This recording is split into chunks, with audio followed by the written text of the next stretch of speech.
ये हमारे टेबल है, ठीक है। ब्राउज करके मैंने इस टेबल को यहाँ पे लाई हूँ। अगर ब्राउज में क्या होता है हमारा कि हम टेबल के कंटेंट्स को देखने के साथ साथ उसमें हम चेंजेस भी कर पाते हैं, ठीक है। लेकिन सिर्फ एग्जिस्टिंग डेटा में ही चेंजेस हो सकते हैं, उसमें कुछ नया डेटा ऐड नहीं हो सकता, ठीक है। तो अगर तुमको इसमें कुछ भी नया डेटा ऐड करना है, ठीक है, तो या तो यहाँ पर जाओ, टेबल में जाओ, ठीक है। टेबल में जाके यहाँ पे लिखो अपेंड न्यू रिकॉर्ड, ठीक है। तो यहाँ पर जो है एक नया रिकॉर्ड आ जाएगा, ठीक है, जिसमें तुम कुछ भी लिख सकते हो, ठीक है, कुछ भी इसका नाम लिख सकते हो।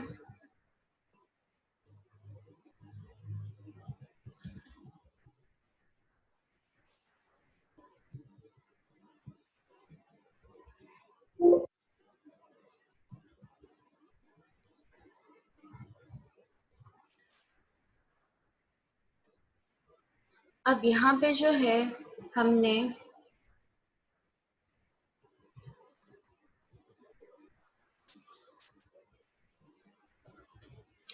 डेटा जो है वो हम हमेशा जब भी मैं यहाँ पे एंटर करती हूँ वो सही ही एंटर करती हूँ, ठीक है। क्यों ये मैं बात बोल रही हूँ, क्योंकि कॉलम्स में तुमने ध्यान दिया हो तो जब हम टेबल बना रहे थे तो एक हमने कंस्ट्रेंट रखा था कि स्टूडेंट आईडी में केवल नाम केवल नंबर ही हो सकते हैं, ठीक है। और नेम है, पेरेंट्स नेम है, इसमें केवल क्या हो सकता है, इसमें केवल कैरेक्टर ही हो सकते हैं, ठीक है। तो ये चीज तुम लोग चेक भी कर सकते हो कि अगर तुम यहाँ पे कर्सर लाओ और तुम कोई भी की दबाओ, कोई भी लेटर लिखना चाहो तो वो यहाँ पे नहीं लिख सकते, ठीक है। मैं कई सारी लेटर की कीज से लिखना चाह रही हूँ पर नहीं हो रहा है। ऐसे नेम में जो है अपना एक चीज होती है कि नंबर जो है वो कभी भी कैरेक्टर को नहीं लेता है अपने डेटा में, ठीक है। लेकिन कैरेक्टर जो है वो नंबर को भी या सिंबल को भी अपना एक कैरेक्टर ही माना जाता है, ठीक है। ये थोड़ा सा कंफ्यूजिंग है लेकिन ये बात सही है कि कैरेक्टर कभी भी डेटा टाइप हो तो उसमें तुम नंबर्स भी रख सकते हो या सिंबल भी रख सकते हो, ठीक है। या स्पेस भी अगर दबाओगे तो वो भी एक कैरेक्टर है स्पेस नाम का। लेकिन नंबर में कभी भी तुम लोग कैरेक्टर नहीं लिख सकते, ठीक है। तो जैसे कि यहाँ पर फोन नंबर है, तो फोन नंबर में अगर मैं कोई लेटर लिखना चाहूँ तो नहीं लिख पा रही हूँ, ठीक है। लेकिन एड्रेस में मैं अगर कोई भी नंबर लिखना चाहूँ तो मैं लिख पा रही हूँ, ठीक है। क्योंकि address, parents name, first name, ये तीनों चीजें क्या थी, हमारी कैरेक्टर डेटा टाइप की थी, ठीक है। तो इसलिए ये सब होता है कि अपने थोड़ी सी कंफ्यूजिंग डेटा टाइप है कि कैरेक्टर में अपने नंबर्स को भी कैरेक्टर मान लेते हैं अगर बाय चांस एंटर हो गए हैं तो, और कैरेक्टर्स और सिंबल्स को भी। लेकिन नंबर में कभी भी कैरेक्टर या सिंबल नहीं लेते, नंबर में नंबर ही आते हैं, ठीक है।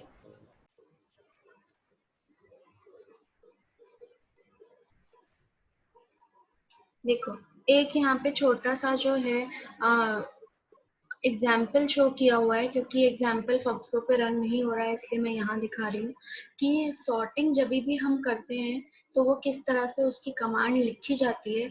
मैं वो चीज यहाँ पे दिखा रही हूँ कि कमांड इस टाइप से लिखी जाती है कि पहले लिखते हैं हम सॉर्ट टू, ठीक है। फिर यहाँ पे लिखते हैं हम टेम्प, का मतलब यहाँ पर है कि किसी टेबल का नाम, इनकी टेबल का नाम टेम्प है। हमने जो टेबल अभी बनाई थी फॉक्सप्रो में पिछले टर्न में उसका नाम था स्टूडेंट डिटेल्स, ठीक है। और ऑन करके फिर हम आगे लिखते हैं जिस भी फील्ड के कॉलम के आधार पर हमको सॉर्टिंग करनी है वो वाला कॉलम लिखते हैं, ठीक है।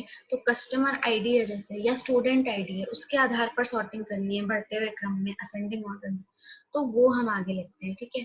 तो क्या तरीका होता है, सॉर्ट टू टेबल का नाम, ऑन कॉलम का नाम, ठीक है। सॉर्ट टू टेबल का नाम, ऑन कॉलम का नाम, ठीक है। तो ये हमारा सॉर्टिंग का वो होता है, लिखने का सिंटेक्स होता है, ठीक है।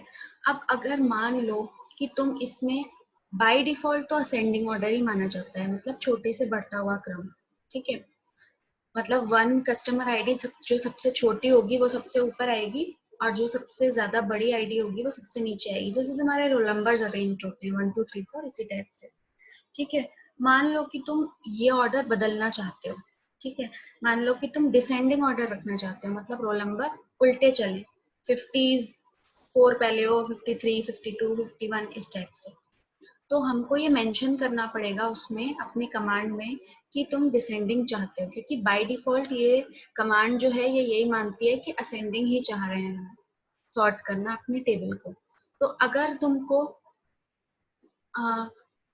असेंडिंग में दिखाना है या फिर हमें डिसेंडिंग में दिखाना है, तो हम क्या करते हैं कि इसके आगे जो भी हमारे कॉलम का नाम होता है, ठीक है, उसके आगे स्लैश करके ए अगर लगा रहे हैं तो मतलब कि हमारा असेंडिंग है, ठीक है, और डी लगा रहे हैं तो मतलब हमारा डिसेंडिंग है, ठीक है।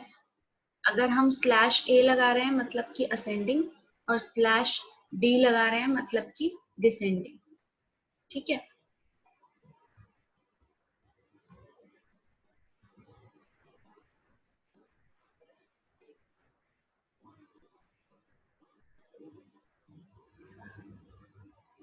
तो सॉर्टिंग इसी तरह से काम करती है, ठीक है।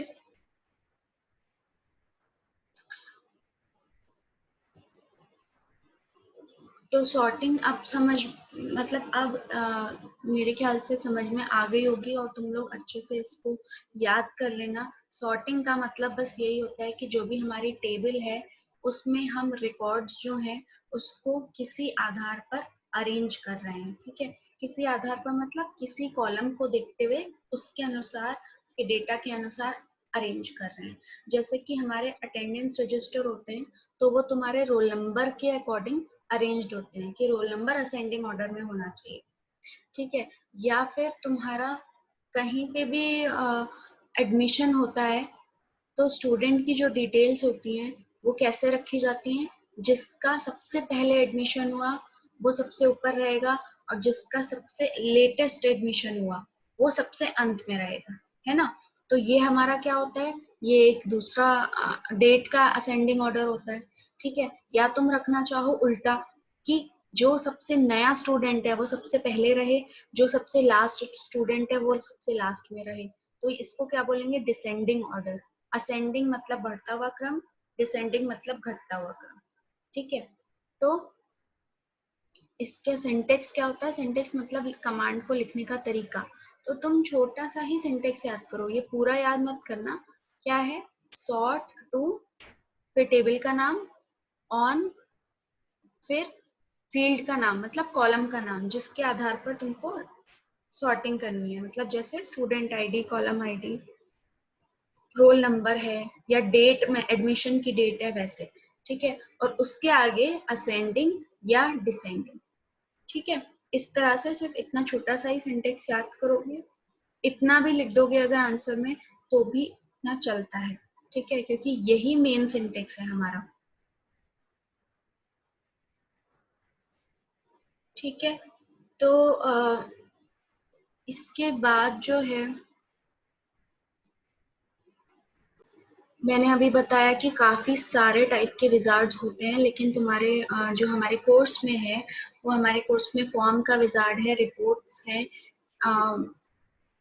टेबल है, क्वेरी है, ठीक है। तो देखते हैं कि विजार्ड्स किस तरह से काम करते हैं, ठीक है। तो हम कहाँ जाएंगे, टूल्स में, ठीक है। मेन्यू बार के टूल्स में विजार्ड्स का एक ऑप्शन आता है, ठीक है। अब देखो कितने सारे विजार्ड्स हैं, table, query, form, report, label, mail merge, pivot table, import, documenting, upsizing, application, database and so on, ठीक है। तो अपने जो है सबसे पहले देखते हैं कि टेबल विजार्ड किस तरह से काम करता है, ठीक है। तो अब कुछ भी नहीं करना है, सिंपल विजार्ड्स पे गए, टेबल पे गए, ठीक है।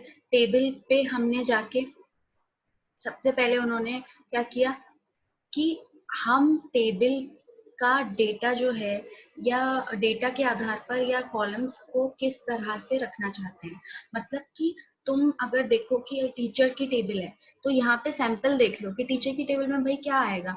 उसकी आईडी आएगी, उसका डिपार्टमेंट आएगा, उसकी सैलरी वगैरह आएगी। ठीक है, तो यहाँ पर टीचर की जैसे कोई टेबल तो नहीं दिख रही है। ठीक है, लेकिन एम्प्लॉय टेबल एक दिख रही है। ठीक है, तो एम्प्लॉय टेबल में भी वही सारी चीजें होती हैं, है ना। एम्प्लॉय की आईडी है, उसका नाम वगैरह है, मतलब टीचर का नाम वगैरह लिख सकते हैं यहाँ पे।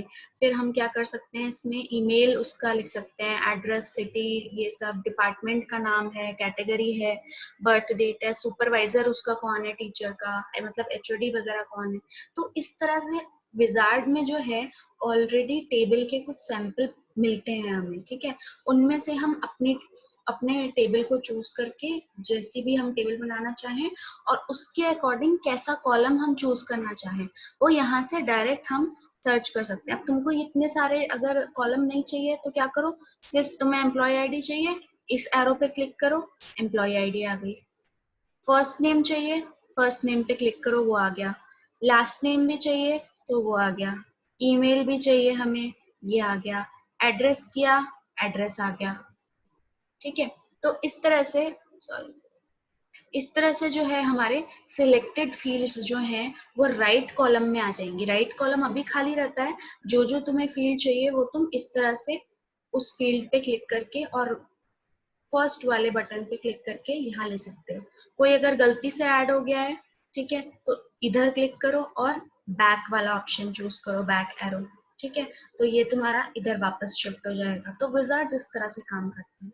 तुम्हें अगर लग रहा है कि इसमें ये जो सैंपल टेबल है इसकी सारी ही फील्ड अच्छी लग रही है, कि तुम ये सारी ही फील्ड तुम्हें जरूरी लग रही है और ये सब, इन सबको तुम अपने टेबल में भी रखना चाहते हो, तो सिंपल हर फील्ड पे जाके क्लिक करने की जरूरत नहीं है। सिर्फ इस वाले डबल एरो पे क्लिक करो और ये सारी फील्ड्स तुम्हारे अपनी टेबल में आ जाएंगी।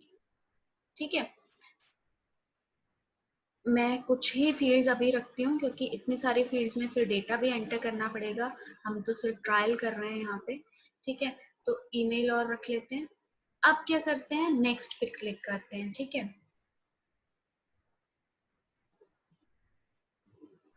तो हमने क्या करा, नेक्स्ट पे क्लिक किया।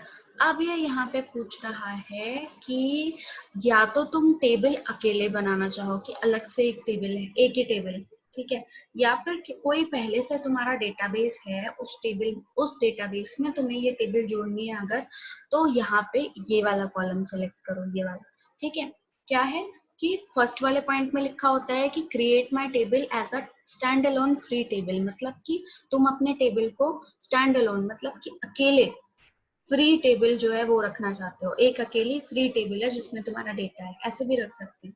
या फिर तुम किसी पहले से बने हुए डेटाबेस के साथ अपना डेटा, अपनी टेबल जोड़ना चाहते हो कि एक डेटाबेस में और भी बहुत टेबल्स हैं, उसमें तुमको ये टीचर टेबल भी रखनी है या ये एम्प्लॉय टेबल भी रखनी है, तो हम वो भी रख सकते हैं। ठीक है, तो मैं ये चाहूंगी कि ऐड कर देती हूँ किसी डेटाबेस के साथ, तो स्टूडेंट के साथ ही ऐड कर दी और टेबल का नाम मैं एम्प्लॉयज ही रहने देती हूँ। ठीक है, या तुम अपने हिसाब से चेंज भी कर सकते हो। फिर क्या करो, कुछ नहीं है, नेक्स्ट पे क्लिक करो। ठीक है, अब ये यहाँ पे क्या कर रहा है, अब जो है टेबल की जो जो कॉलम तुमने सिलेक्ट किए थे उनका डेटा टाइप निश्चित करना है, उनका जो भी तुम नाम देना चाहो, अगर चेंज करना चाहो तो चेंज कर सकते हो, या फिर उनकी विड्थ, विड्थ मतलब कि उसमें कितनी लेंथ का डेटा आ सकता है। देखो रोल नंबर में अगर तुमने 3 विड्थ दे दी तो यानी कि सिर्फ 3 डिजिट तक ही रोल नंबर लिख सकते हैं। 3 डिजिट तक मतलब क्या, 0 से लेके 999 तक। ठीक है, अगर तुमने 2 नंबर की विड्थ दे दी रोल नंबर में तो यानी कि हम कितना लिख सकते हैं, 0 से लेके 99 तक। ठीक है, तो विड्थ का मतलब ये होता है कि कितना लंबा तुम्हारा जो वैल्यूज हैं, जो डेटा है वो होने वाला है। यानी कि अगर मैं एम्प्लॉय के नाम में अगर 50 विड्थ दूं तो मतलब कि 50 से ज्यादा कैरेक्टर मैं एम्प्लॉय के नाम में नहीं रख सकती। ठीक है, विड्थ का मतलब ये होता है। ठीक है, उसके बाद आता है हमारा डेसिमल। डेसिमल का मतलब क्या होता है कि मान लो तुम मार्क्स रखना चाहते हो या परसेंटेज रखना चाहते हो अपने कॉलम में, अब परसेंटेज जो है वो कोई भी स्टूडेंट कितनी रखे, 56.75 ऐसी भी परसेंटेज हो सकती है, 56.7 हो सकती है, या 56.75544442 इस तरह से भी कैलकुलेट होके आ सकती है। तो डेसिमल के बाद के जो नंबर हैं वो कहाँ तक होने चाहिए? तो जनरली हम क्या करते हैं, डेसिमल के बाद केवल 2 नंबर रखना चाहते हैं। भाई इतना नंबर 57.664425 इसका कोई मतलब नहीं है। डेसिमल के बाद या तो एक ही नंबर रखो या 2 नंबर रख लो।